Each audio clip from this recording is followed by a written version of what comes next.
Eu estava passando roupa quando ouvi a mensagem chegar no celular do meu marido. Ele estava no banheiro, a porta entreaberta, o chuveiro já desligado. O celular ficou na mesa de cabeceira vibrando 2 vezes seguidas, o que normalmente não significa nada, mas naquela terça-feira à noite eu já sabia. Do jeito que a gente aprende a saber certas coisas depois de 13 anos de casamento, que alguma coisa estava por vir. Continuei passando a camisa. Dobrei a gola, passei pelo ombro, coloquei na cabide. Ele saiu do banheiro com a toalha na cintura, pegou o celular, leu a mensagem, ficou quieto por 1 segundo mais do que o normal. Depois colocou o celular na mesa devagar, como se o aparelho fosse frágil, e veio sentar na beira da cama. "Tem alguma coisa?" eu disse, sem tirar os olhos da camisa que estava passando. Ele suspirou. "É meu irmão." Continuei o movimento do ferro. "Aprendi faz tempo que parar de se mover. Parece que você está se preparando para um golpe. E eu não queria parecer que estava me preparando, mesmo quando estava." "O que aconteceu com ele?" "Perdeu o emprego. Faz 3 semanas." Ele passou a mão no pescoço. Não me contou antes porque não queria preocupar. Eu coloquei a camisa na cabide, peguei outra peça. "E agora?" "Ele está no apartamento dele, mas o aluguel vence na semana que vem. Não tem como." Eu estava passando roupa quando ouvi a mensagem chegar no celular do meu marido. Ele estava no banheiro, a porta entreaberta, o chuveiro já desligado. O celular ficou na mesa de cabeceira vibrando 2 vezes seguidas, o que normalmente não significa nada, mas naquela terça-feira à noite eu já sabia. Do jeito que a gente aprende a saber certas coisas depois de 13 anos de casamento, que alguma coisa estava por vir. Continuei passando a camisa. Dobrei a gola, passei pelo ombro, coloquei na cabide. Ele saiu do banheiro com a toalha na cintura, pegou o celular, leu a mensagem, ficou quieto por 1 segundo mais do que o normal. Depois colocou o celular na mesa devagar, como se o aparelho fosse frágil, e veio sentar na beira da cama. "Tem alguma coisa?" eu disse, sem tirar os olhos da camisa que estava passando. Ele suspirou. "É meu irmão." Continuei o movimento do ferro. "Aprendi faz tempo que parar de se mover. Parece que você está se preparando para um golpe. E eu não queria parecer que estava me preparando, mesmo quando estava." "O que aconteceu com ele?" "Perdeu o emprego. Faz 3 semanas." Ele passou a mão no pescoço. Não me contou antes porque não queria preocupar. Eu coloquei a camisa na cabide, peguei outra peça. "E agora?"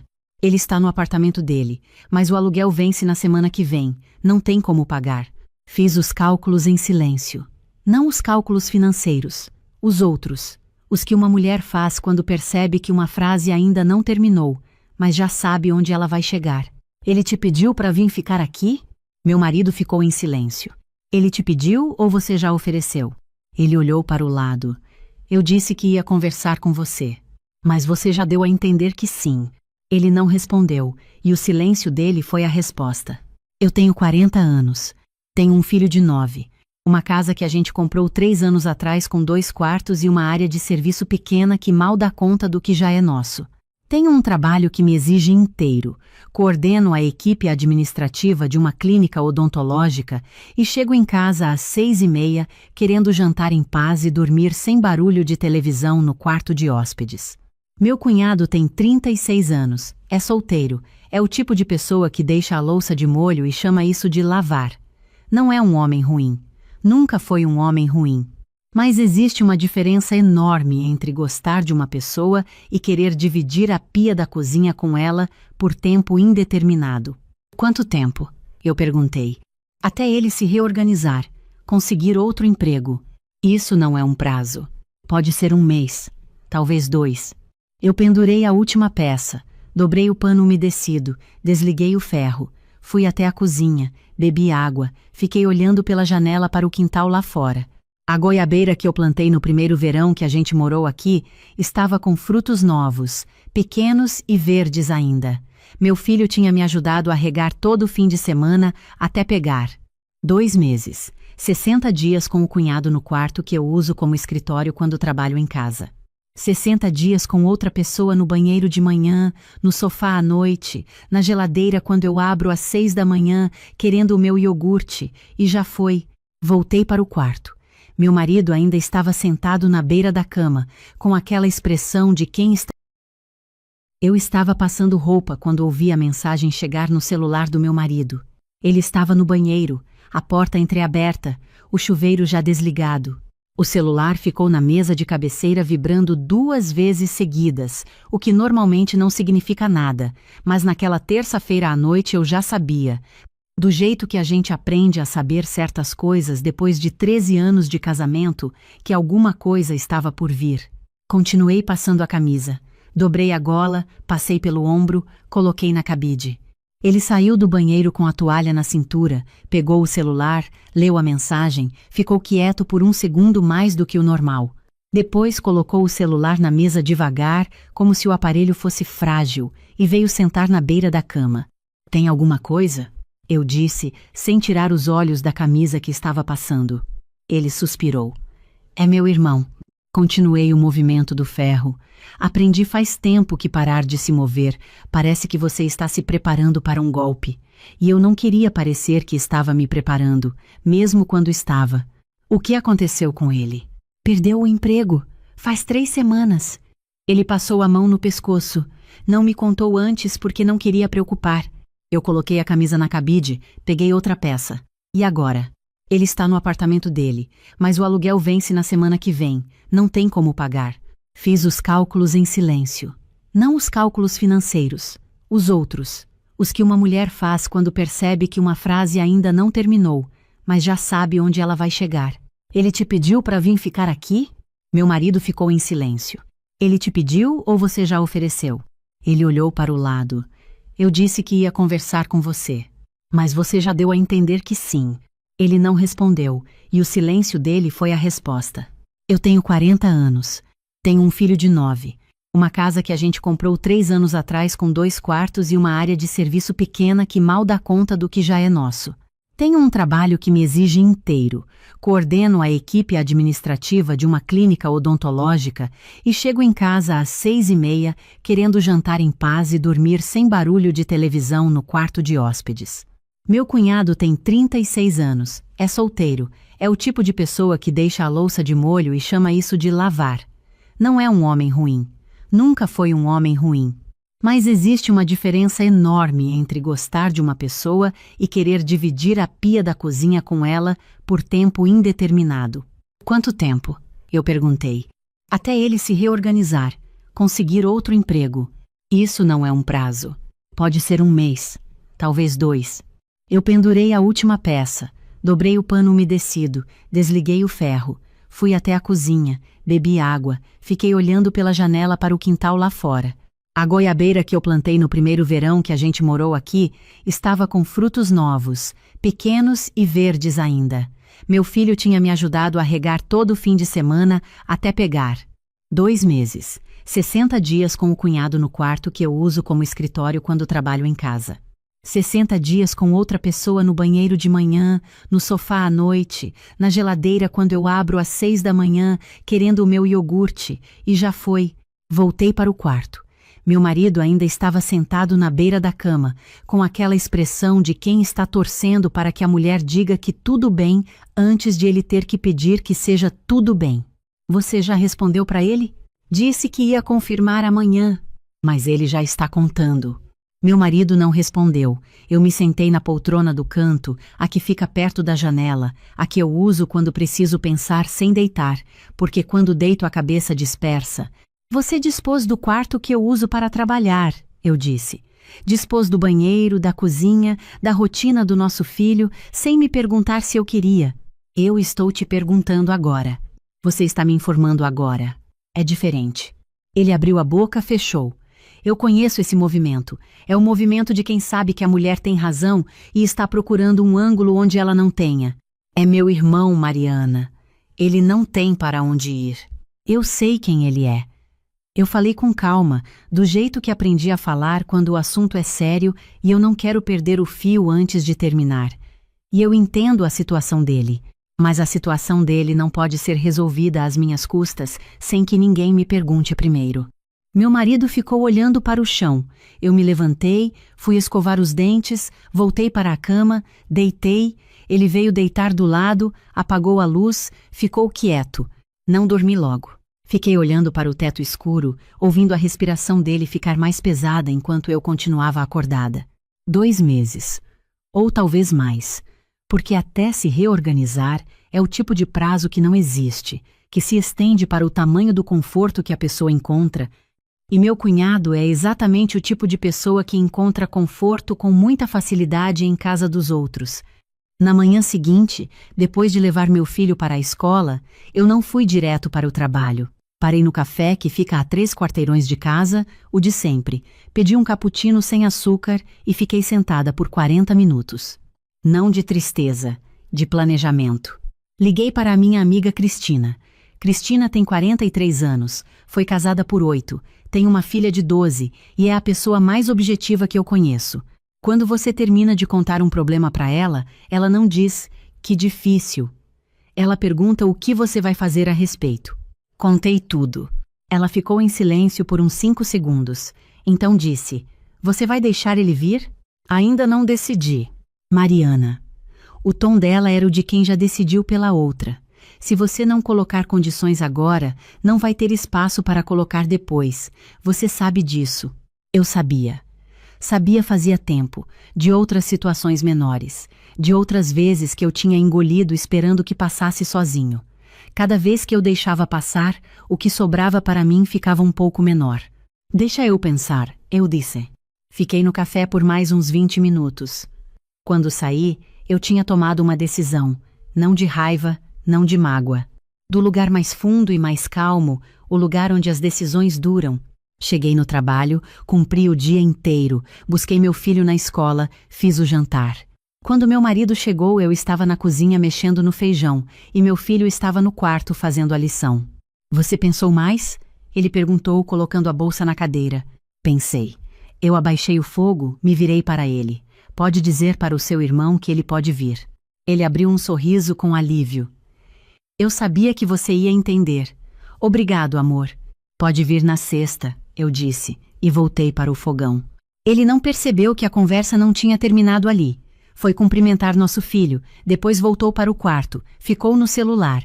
Eu terminei de cozinhar, chamei os 2 para jantar, sentei à mesa, comi com calma. Depois que meu filho foi dormir, eu fui para a varanda com o celular e passei 1 hora trabalhando, não para o emprego, para mim. A primeira coisa que eu fiz foi ligar para Cristina e contar o que tinha decidido. Ela ficou quieta enquanto eu explicava, depois disse: "Você é mais organizada do que eu pensava." Tomei isso como elogio. A segunda coisa foi abrir o aplicativo do banco e olhar o saldo da minha conta. Aqui só tem o meu nome, aqui meu marido sabe que existe, mas nunca pergunta o quanto tem, porque esse é o acordo que a gente tem desde antes de casar. Tinha o suficiente para o que eu estava pensando. A terceira coisa foi entrar no site de um estúdio de pilates que fica a 10 minutos de casa. Eu tinha olhado para aquele lugar umas 3 vezes nos últimos 2 anos e nunca entrado, porque sempre tinha uma razão para não ser o momento. Naquela noite, o momento chegou. Comprei um pacote de 12 aulas, às terças e quintas às 19 horas. A quarta coisa foi mandar mensagem para o grupo das minhas amigas, eu, Cristina, a Vanessa e a Débora, para confirmar nosso jantar mensal, que a gente vinha adiando faz 2 meses. Marquei para a quinta seguinte. As 3 responderam na hora. A quinta coisa foi ligar para a minha cunhada de consideração, a Thelma, que cuida do meu filho às vezes quando eu preciso e que mora a 15 minutos daqui. Perguntei se ela podia ficar com ele nas terças e quintas à noite enquanto eu estivesse no Pilates. Ela disse que sim, que com prazer, que tinha saudade do menino. Quando guardei o celular, era quase meia-noite. Fui para a cama, deitei do lado do meu marido, que dormia de barriga para cima com os braços abertos como sempre faz. Fiquei olhando para o teto por um tempo. Pensei no meu cunhado chegando na sexta. Pensei nos 60 dias, ou mais, ou no prazo que não é prazo. Pensei em tudo que eu tinha organizado em 1 hora. Adormeci tranquila. Na quarta-feira, depois do trabalho, eu fui até o quarto que uso como escritório e organizei o que precisava organizar. Peguei meus documentos, meu caderno de anotações, o carregador extra, a impressora pequena. Coloquei tudo dentro do nosso quarto, no canto que fica perto da minha escrivaninha.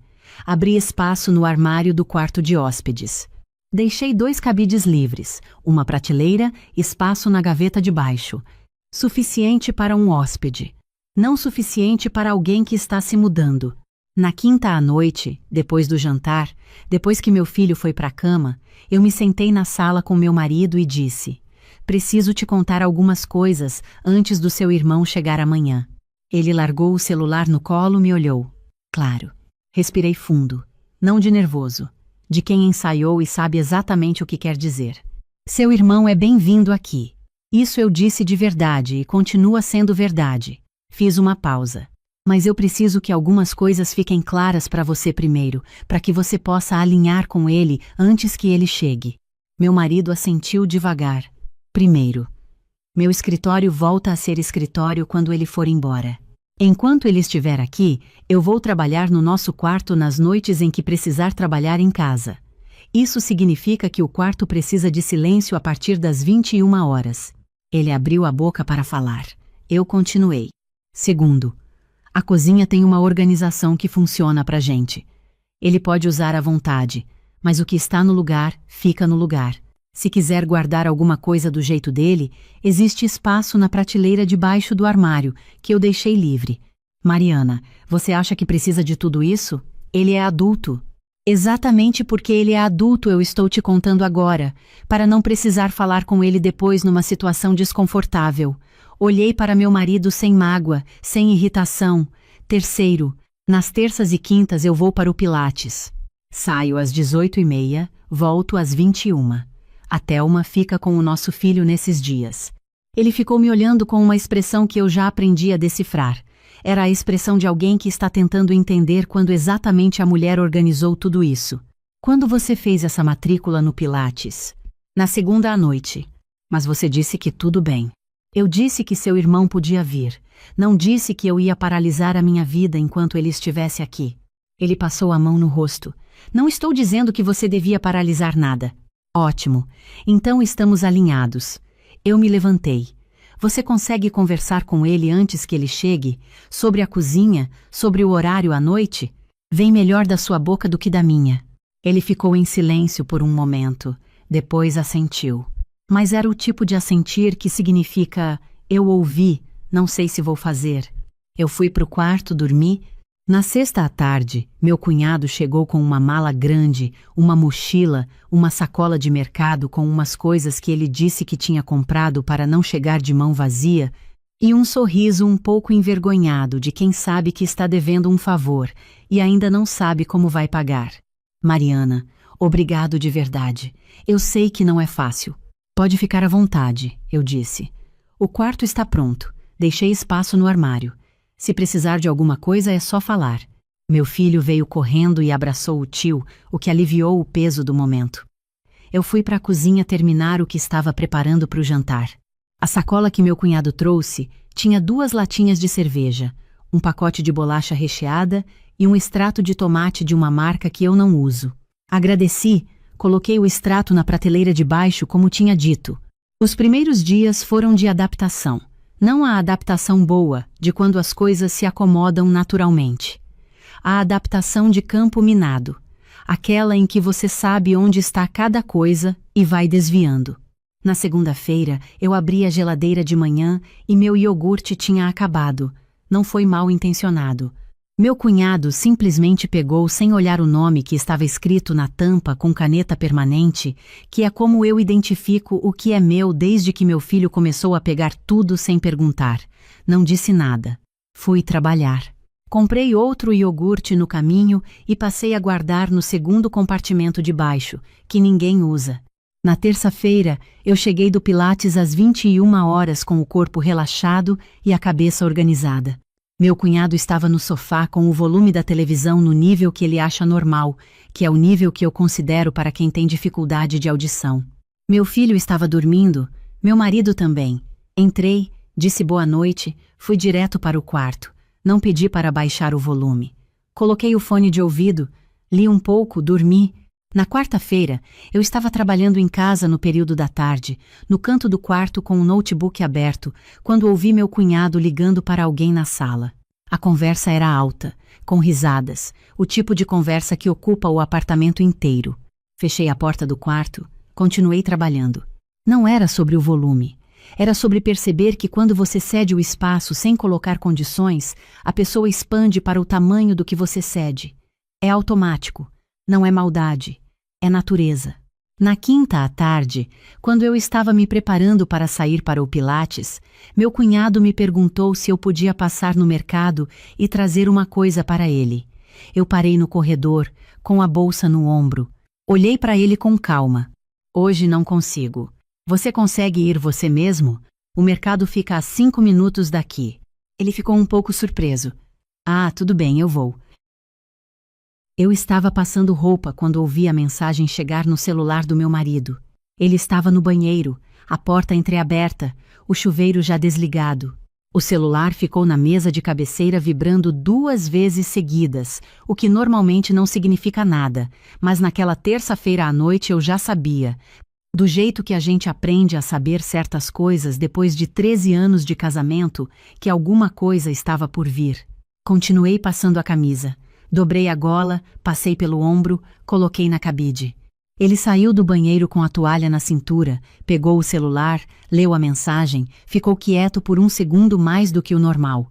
Depois colocou o celular na mesa devagar, como se o aparelho fosse frágil, e veio sentar na beira da cama. Tem alguma coisa? Eu disse, sem tirar os olhos da camisa que estava passando. Ele suspirou. É meu irmão. Continuei o movimento do ferro. Aprendi faz tempo que parar de se mover. Parece que você está se preparando para um golpe. E eu não queria parecer que estava me preparando, mesmo quando estava. O que aconteceu com ele? Perdeu o emprego. Faz 3 semanas. Ele passou a mão no pescoço. Não me contou antes porque não queria preocupar. Eu coloquei a camisa na cabide, peguei outra peça. E agora? Ele está no apartamento dele, mas o aluguel vence na semana que vem. Não tem como pagar. Fiz os cálculos em silêncio. Não os cálculos financeiros. Os outros. Os que uma mulher faz quando percebe que uma frase ainda não terminou, mas já sabe onde ela vai chegar. Ele te pediu para vir ficar aqui? Meu marido ficou em silêncio. Ele te pediu ou você já ofereceu? Ele olhou para o lado. Eu disse que ia conversar com você. Mas você já deu a entender que sim. Ele não respondeu, e o silêncio dele foi a resposta. Eu tenho 40 anos. Tenho um filho de 9. Uma casa que a gente comprou 3 anos atrás com 2 quartos e uma área de serviço pequena que mal dá conta do que já é nosso. Tenho um trabalho que me exige inteiro. Coordeno a equipe administrativa de uma clínica odontológica e chego em casa às 6h30, querendo jantar em paz e dormir sem barulho de televisão no quarto de hóspedes. Meu cunhado tem 36 anos, é solteiro, é o tipo de pessoa que deixa a louça de molho e chama isso de lavar. Não é um homem ruim. Nunca foi um homem ruim. Mas existe uma diferença enorme entre gostar de uma pessoa e querer dividir a pia da cozinha com ela por tempo indeterminado. Quanto tempo? Eu perguntei. Até ele se reorganizar, conseguir outro emprego. Isso não é um prazo. Pode ser 1 mês, talvez 2. Eu pendurei a última peça, dobrei o pano umedecido, desliguei o ferro, fui até a cozinha, bebi água, fiquei olhando pela janela para o quintal lá fora. A goiabeira que eu plantei no primeiro verão que a gente morou aqui estava com frutos novos, pequenos e verdes ainda. Meu filho tinha me ajudado a regar todo fim de semana até pegar.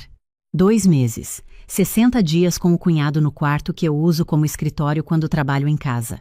60 dias com outra pessoa no banheiro de manhã, no sofá à noite, na geladeira quando eu abro às 6 da manhã, querendo o meu iogurte, e já foi.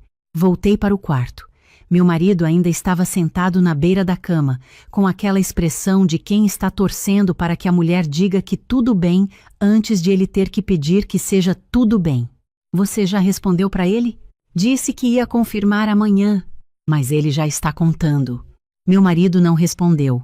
Eu me sentei na poltrona do canto, a que fica perto da janela, a que eu uso quando preciso pensar sem deitar, porque quando deito a cabeça dispersa. Você dispôs do quarto que eu uso para trabalhar, eu disse. Dispôs do banheiro, da cozinha, da rotina do nosso filho, sem me perguntar se eu queria. Eu estou te perguntando agora. Você está me informando agora. É diferente. Ele abriu a boca, fechou. Eu conheço esse movimento. É o movimento de quem sabe que a mulher tem razão e está procurando um ângulo onde ela não tenha. É meu irmão, Mariana. Ele não tem para onde ir. Eu sei quem ele é. Eu falei com calma, do jeito que aprendi a falar quando o assunto é sério e eu não quero perder o fio antes de terminar. E eu entendo a situação dele, mas a situação dele não pode ser resolvida às minhas custas sem que ninguém me pergunte primeiro. Meu marido ficou olhando para o chão. Eu me levantei, fui escovar os dentes, voltei para a cama, deitei. Ele veio deitar do lado, apagou a luz, ficou quieto. Não dormi logo. Fiquei olhando para o teto escuro, ouvindo a respiração dele ficar mais pesada enquanto eu continuava acordada. 2 meses. Ou talvez mais. Porque até se reorganizar é o tipo de prazo que não existe, que se estende para o tamanho do conforto que a pessoa encontra. E meu cunhado é exatamente o... Eu estava passando roupa quando ouvi a mensagem chegar no celular do meu marido. Ele estava no banheiro, a porta entreaberta, o chuveiro já desligado. O celular ficou na mesa de cabeceira vibrando 2 vezes seguidas, o que normalmente não significa nada, mas naquela terça-feira à noite eu já sabia. Do jeito que a gente aprende a saber certas coisas depois de 13 anos de casamento, que alguma coisa estava por vir. Continuei passando a camisa. Dobrei a gola, passei pelo ombro, coloquei na cabide. Ele saiu do banheiro com a toalha na cintura, pegou o celular, leu a mensagem, ficou quieto por 1 segundo mais do que o normal. Depois colocou o celular na mesa devagar, como se o aparelho fosse frágil, e veio sentar na beira da cama. "Tem alguma coisa?" eu disse, sem tirar os olhos da camisa que estava passando. Ele suspirou. "É meu irmão." Continuei o movimento do ferro. "Aprendi faz tempo que parar de se mover. Parece que você está se preparando para um golpe. E eu não queria parecer que estava me preparando, mesmo quando estava. O que aconteceu com ele?" "Perdeu o emprego. Faz 3 semanas." Ele passou a mão no pescoço. Não me contou antes porque não queria preocupar. Eu coloquei a camisa na cabide, peguei outra peça. "E agora?" "Ele está no apartamento dele, mas o aluguel vence na semana que vem. Não tem como pagar." Fiz os cálculos em silêncio. Não os cálculos financeiros, os outros. Os que uma mulher faz quando percebe que uma frase ainda não terminou, mas já sabe onde ela vai chegar. "Ele te pediu para vir ficar aqui?" Meu marido ficou em silêncio. "Ele te pediu ou você já ofereceu?" Ele olhou para o lado. "Eu disse que ia conversar com você. Mas você já deu a entender que sim." Ele não respondeu, e o silêncio dele foi a resposta. "Eu tenho 40 anos. Tenho um filho de 9. Uma casa que a gente comprou 3 anos atrás com 2 quartos e uma área de serviço pequena que mal dá conta do que já é nosso. Tenho um trabalho que me exige inteiro. Coordeno a equipe administrativa de uma clínica odontológica e chego em casa às 6h30 querendo jantar em paz e dormir sem barulho de televisão no quarto de hóspedes. Meu cunhado tem 36 anos, é solteiro, é o tipo de pessoa que deixa a louça de molho e chama isso de lavar. Não é um homem ruim. Nunca foi um homem ruim. Mas existe uma diferença enorme entre gostar de uma pessoa e querer dividir a pia da cozinha com ela por tempo indeterminado. "Quanto tempo?" eu perguntei.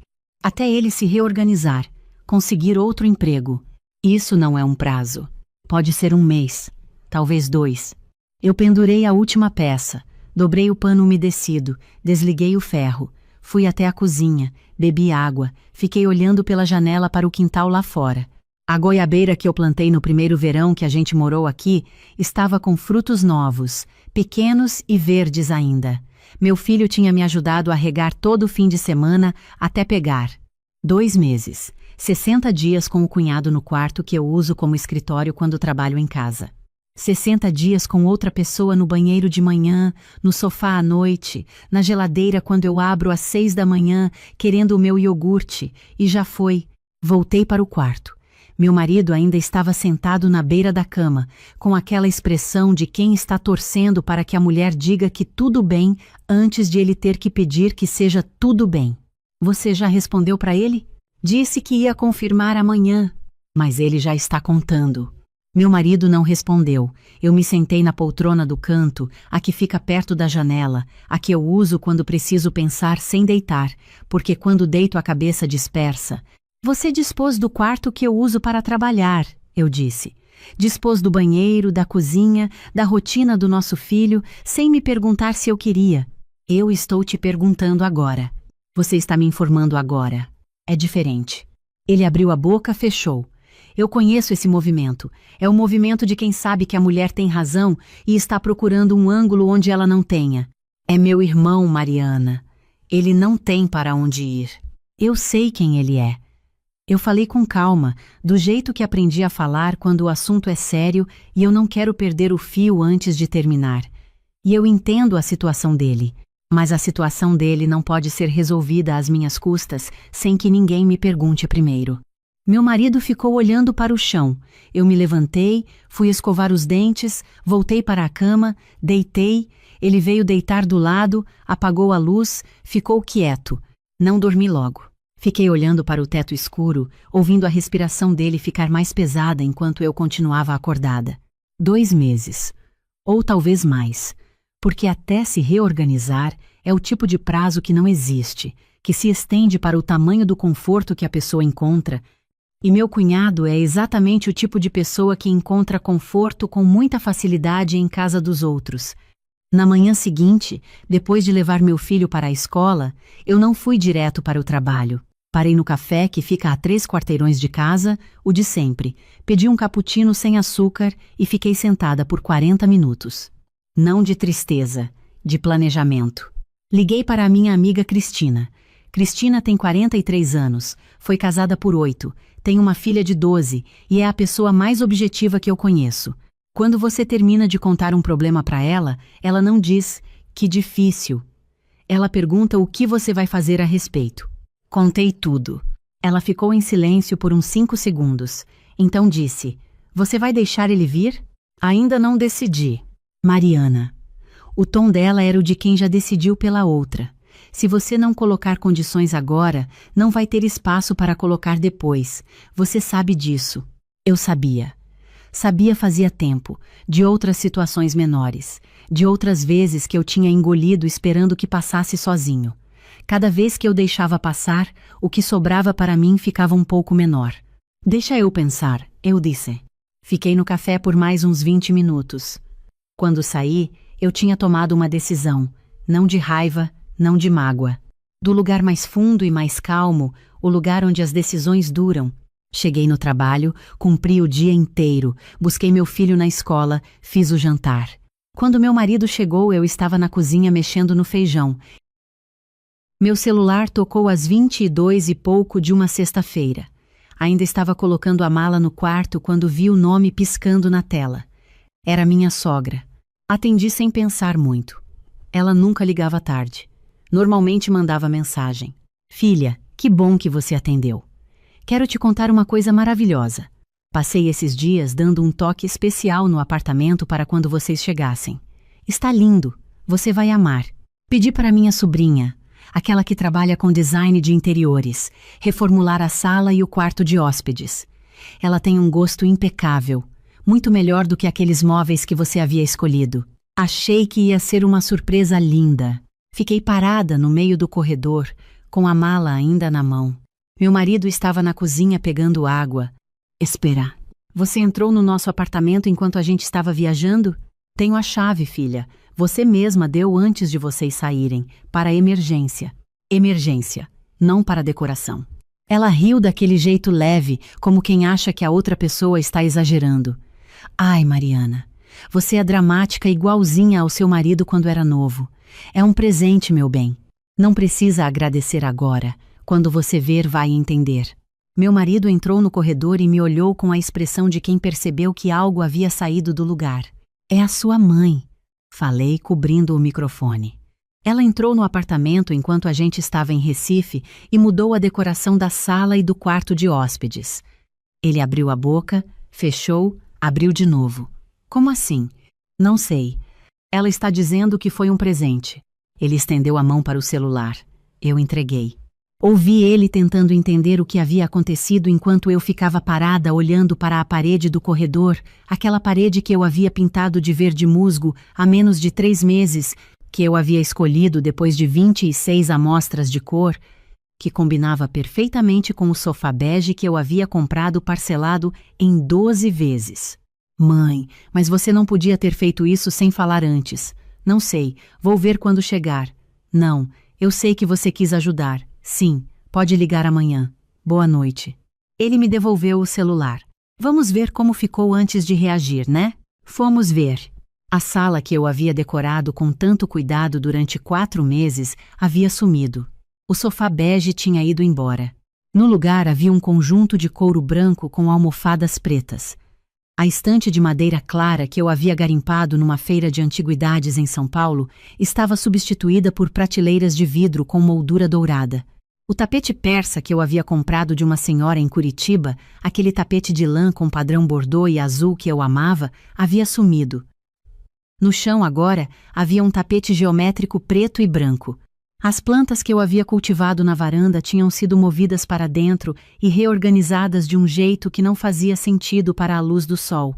O quarto de hóspedes, que eu havia montado pensando na minha irmã que viria nos visitar em dezembro, estava completamente diferente. A cama queen que eu havia escolhido havia sido trocada por uma cama de solteiro, com cabeceira estofada cor de vinho. Os quadros com fotos das nossas viagens foram tirados da parede. No lugar havia uma gravura abstrata que eu nunca havia visto. Fiquei na porta do quarto de hóspedes olhando para aquela gravura. Meu marido ficou do meu lado em silêncio por um momento. É diferente, ele disse. Diferente. Eu passei 4 meses montando esse apartamento. Cada peça foi escolhida por mim. Cada detalhe. Fiz planilha, pesquisei preço, visitei lojas. Você lembra do tapete persa? Eu paguei R$ 1.800 naquele tapete. Ele suspirou. Vou perguntar para ela onde estão as coisas. Onde estão as coisas? Como se fosse uma questão logística. Não dormi bem naquela noite. Na manhã seguinte, minha sogra ligou às 9 da manhã animada, querendo saber o que eu havia achado. Meu marido atendeu. Ouvi ele sendo gentil, cauteloso, dizendo que algumas coisas haviam surpreendido, que a gente precisava conversar. Ela disse que a sobrinha havia trabalhado 3 dias no apartamento e que tinha ficado orgulhosa do resultado. Depois que ele desligou, perguntei, e o tapete? E o sofá? E os quadros? Ela guardou na área de serviço do sítio dela. Disse que a gente pode pegar quando quiser. No sítio dela, a 45 minutos da cidade. Passamos o fim de semana num clima estranho. Meu marido tentou ser razoável. Ela quis ajudar Mariana. Ela não imaginou que você ia ficar chateada. Para ela, foi um gesto de carinho. Eu tentei ser razoável também, mas cada vez que eu passava pela sala e via aquele sofá de couro branco que não era meu, algo dentro de mim ficava desconfortável. Como uma roupa que não é da sua numeração, que você veste porque não tem outra opção, mas que aperta em algum lugar o tempo todo. Na segunda-feira, liguei para a minha sogra. Tentei ser direta sem ser grossa. Entendo que foi uma intenção boa, mas o apartamento é nosso. Qualquer mudança precisa passar por mim. Preciso que você devolva os móveis que foram retirados. Ela ficou em silêncio por alguns segundos.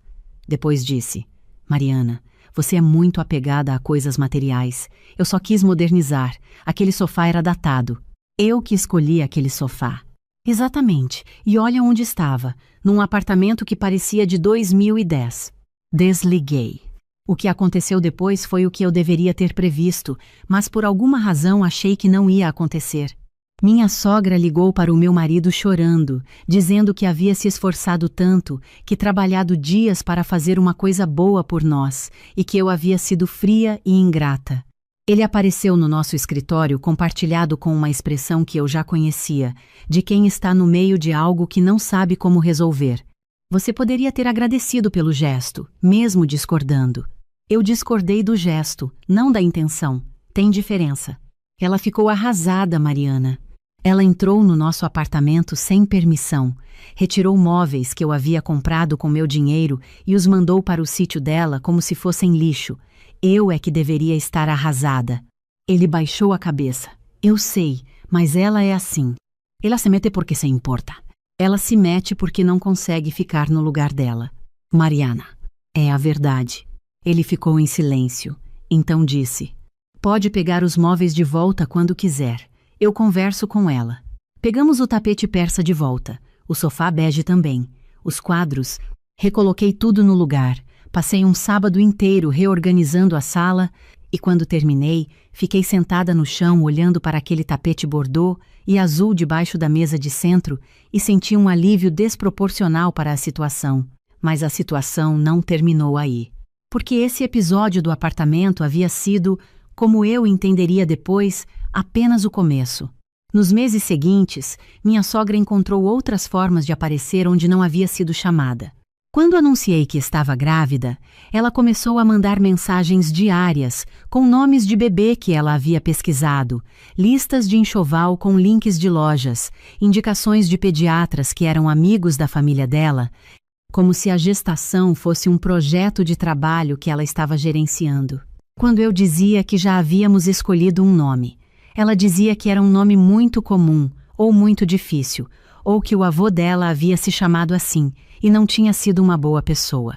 Quando eu dizia que já havíamos escolhido um pediatra, ela dizia que conhecia uma doutora muito melhor, que atendia em tal lugar, que cobrava tal valor, que era muito mais qualificada do que qualquer um que eu pudesse ter pesquisado. Meu marido sempre dizia a mesma coisa: ela está animada com o neto. Não leva para o lado pessoal. Quando o nosso filho nasceu, ela apareceu no hospital antes mesmo de eu ter ido para o quarto. Ficou 2 horas lá, reorganizando as flores que minha mãe havia trazido, opinando sobre a roupa que eu havia colocado no bebê, dizendo que estava frio demais ou quente demais, perguntando se eu ia amamentar ou dar fórmula como se fosse uma escolha que precisasse de aprovação. Nos primeiros meses em casa, ela aparecia 2, 3 vezes por semana, sempre com algum pretexto. Trazer sopa, ver o bebê, pegar um casaco que havia esquecido. Uma vez ela chegou enquanto eu estava amamentando e sugeriu que eu mudasse a posição porque, segundo ela, a forma como eu estava segurando o bebê estava errada. Ela havia amamentado o meu marido 30 e tantos anos atrás e sabia como funcionava. Eu pedi licença, fui para o quarto com o bebê e fechei a porta. Meu marido a acompanhou até a saída e depois veio me ver. Ela não quis ofender. Eu sei, respondi, mas eu não aguento mais. Ele ficou em silêncio. Esse foi o primeiro momento em que disse isso em voz alta. Eu não aguento mais. E era verdade. Não era exagero, não era drama, não era estresse de mãe de primeiro filho. Era uma exaustão acumulada de meses de pequenas invasões, de sugestões não pedidas que soavam como críticas, de opiniões constantes sobre cada escolha que eu fazia, de sentir que na visão dela eu nunca estava fazendo nada certo o suficiente. E o pior não era ela. O pior era que toda vez que eu tentava estabelecer algum limite, meu marido encontrava uma forma de suavizar, de justificar, de pedir que eu compreendesse. Ele a amava. Eu entendia isso. Ela havia sido mãe e pai para ele desde que ele tinha 15 anos. Havia aberto mão de muitas coisas para garantir que ele estudasse, se formasse, tivesse as oportunidades que teve. Ele devia muito a ela e era incapaz de dizer qualquer coisa que pudesse soar como ingratidão. Mas existe uma diferença entre ser grato e ser reativo, entre honrar o que alguém fez por você e deixar que esse débito determine cada decisão do presente. Meu filho completou 1 ano.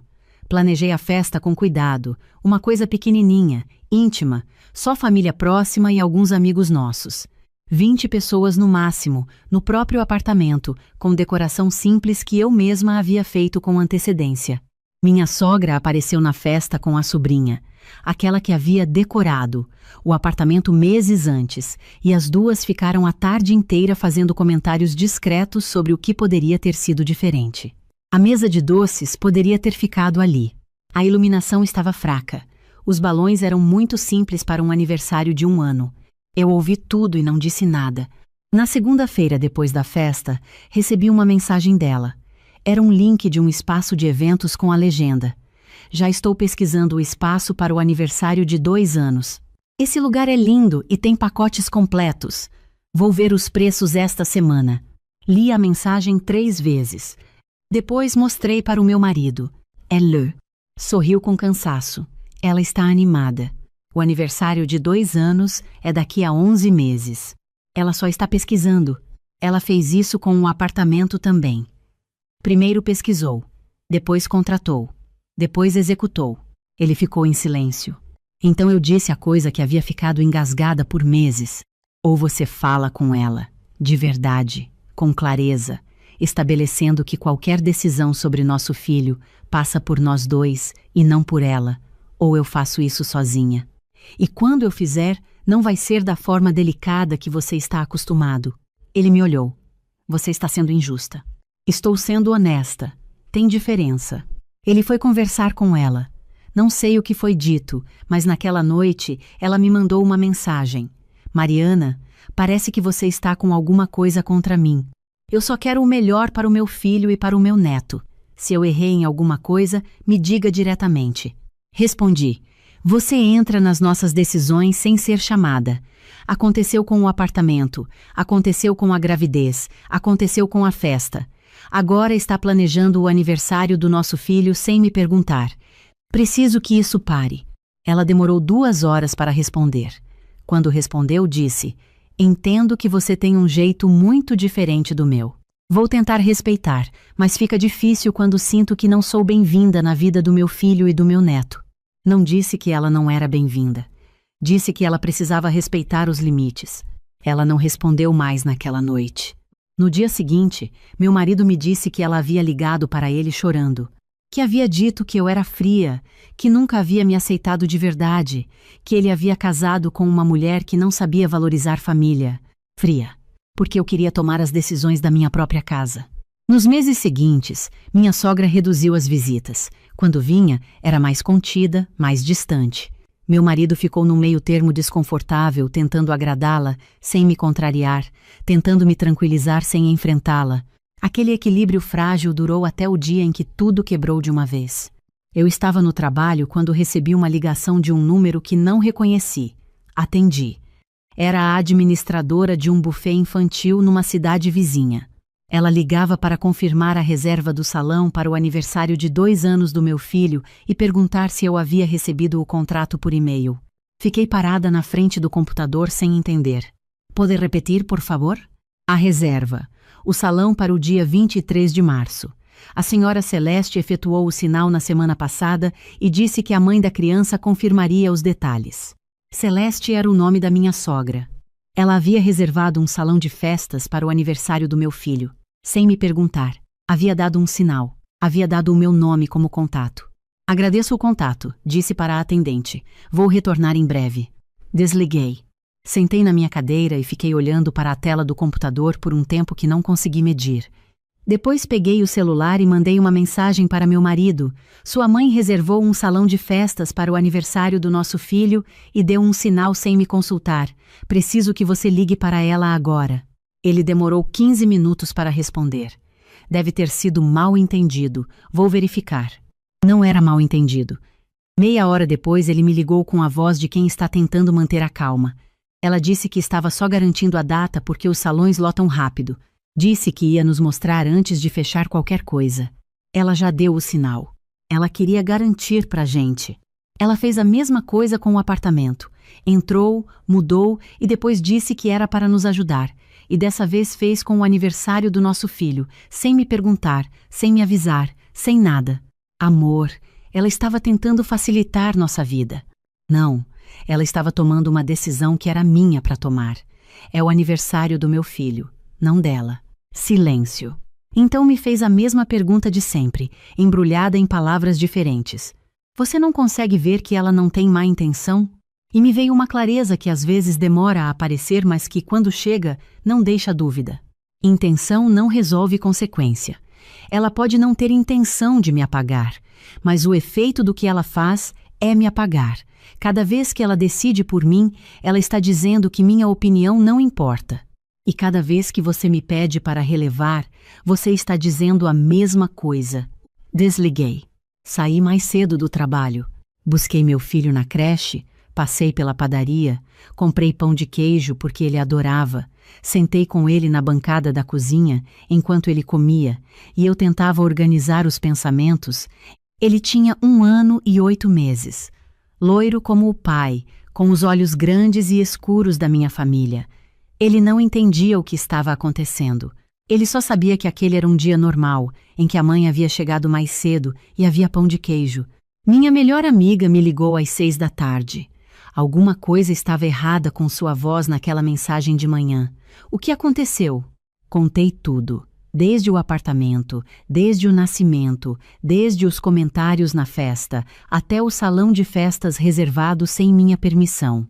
Quando terminei, ela ficou em silêncio por um momento. Então disse: Mari, deixa eu te perguntar uma coisa direta. Você está feliz?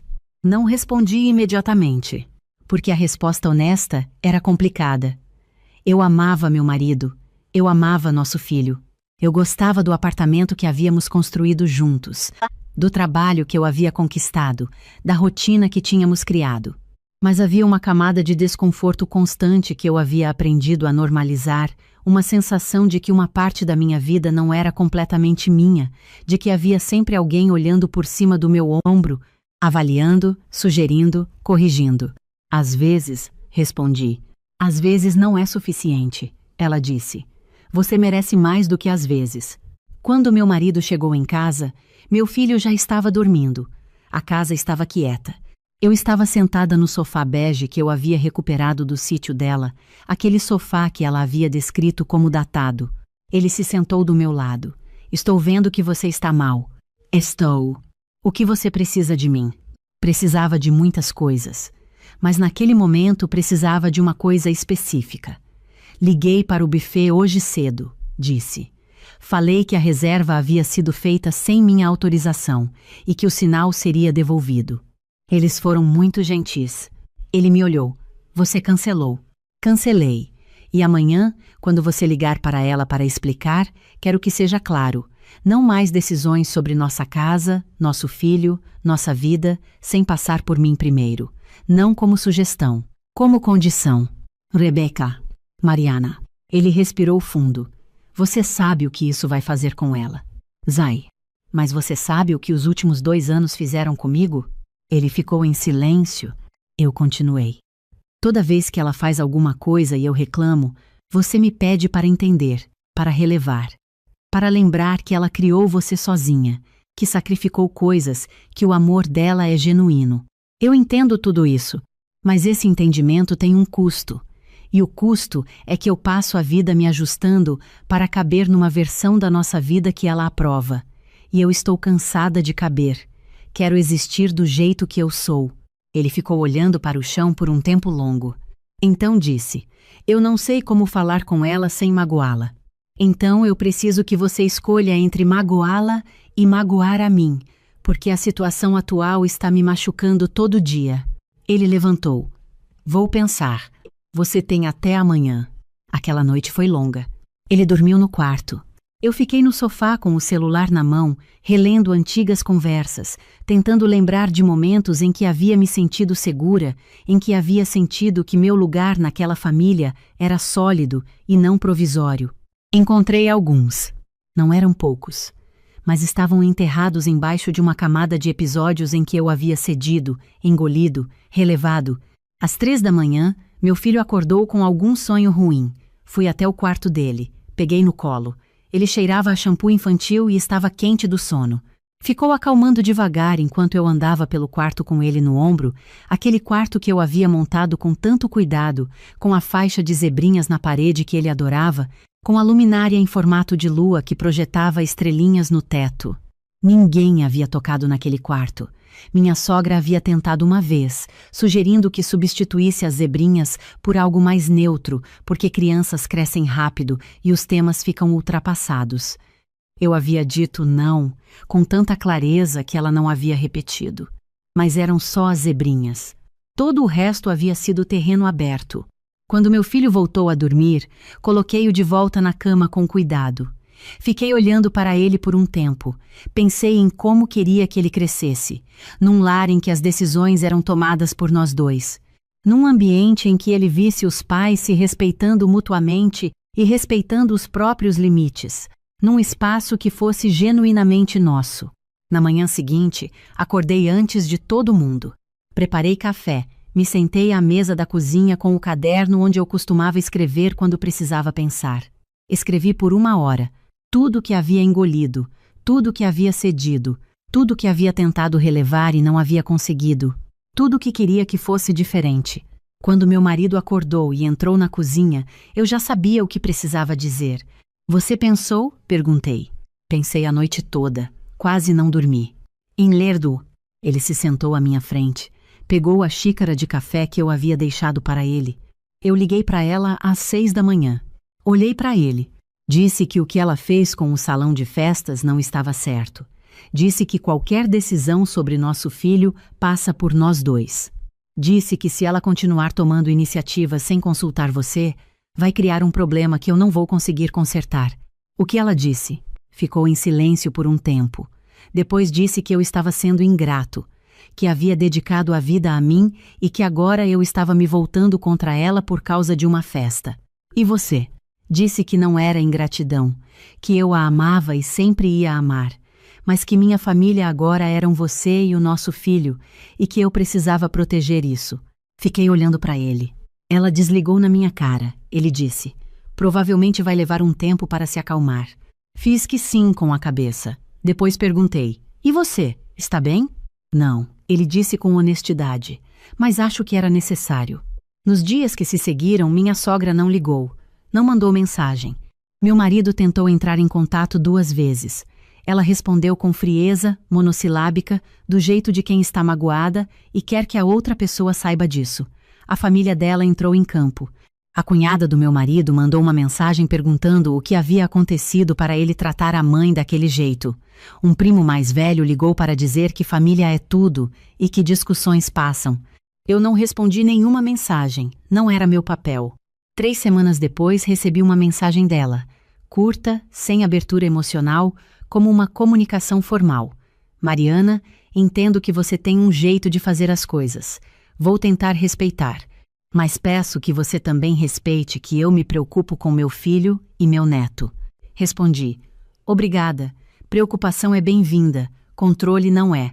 Ela não respondeu. O aniversário de 2 anos do meu filho aconteceu 2 meses depois. Fizemos em casa, como eu havia planejado desde o início. 20 pessoas, decoração que eu e meu marido montamos juntos na véspera, bolo feito por uma confeiteira que uma amiga havia indicado. Minha sogra veio. Ficou mais quieta do que o costume, mas veio. Quando foi embora, se despediu de mim com um beijo seco no rosto. Foi o suficiente para aquele momento. Nos meses seguintes, as coisas foram se acomodando de um jeito diferente. Minha sogra ainda dava opiniões quando não havia pedido. Ainda mandava links de coisas que ela achava que deveríamos comprar, lugares que deveríamos visitar, métodos de criação que ela havia lido em algum artigo, mas havia parado de agir sem permissão. Havia parado de tomar iniciativas que eram nossas para tomar. Era progresso.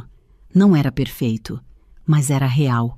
Meu marido foi aprendendo também, aprendendo a dizer não para ela de um jeito que não o destruía por dentro.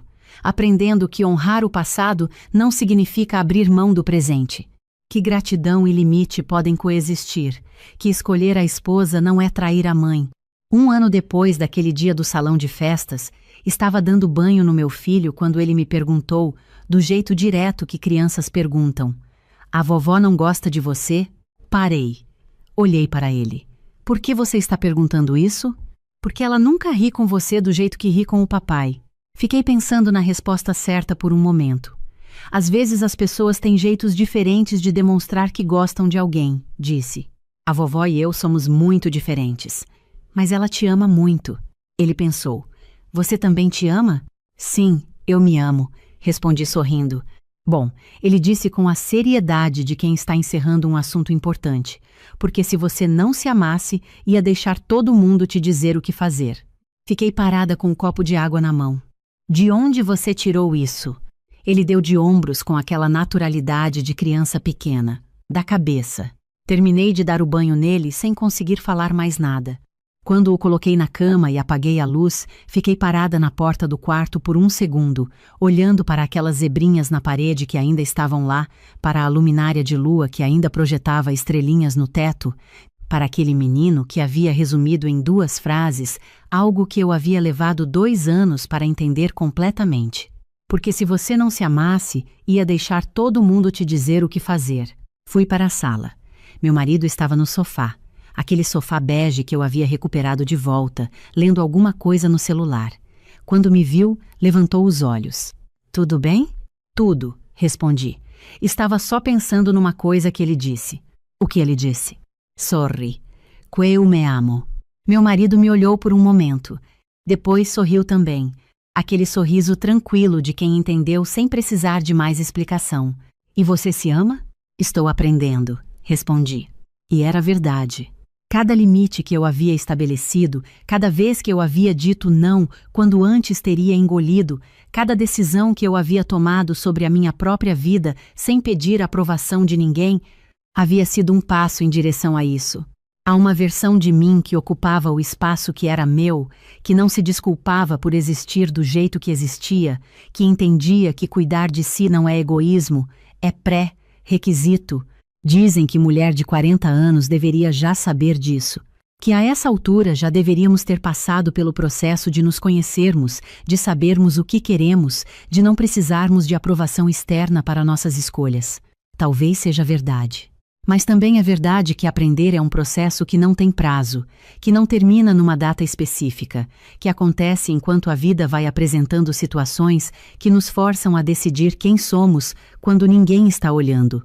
E às vezes quem nos ensina a decisão mais importante é um menino de 2 anos com shampoo infantil no cabelo que faz uma pergunta simples do jeito que só criança sabe fazer. Sentei do lado do meu marido no sofá. Ele passou o braço por cima dos meus ombros. A casa estava quieta. O apartamento que havíamos montado juntos, que havia sido invadido e recuperado e refeito e que agora era finalmente completamente nosso, estava quieto e era meu. Não me arrependo de nenhum não que eu disse. Me arrependo dos que demorei para dizer.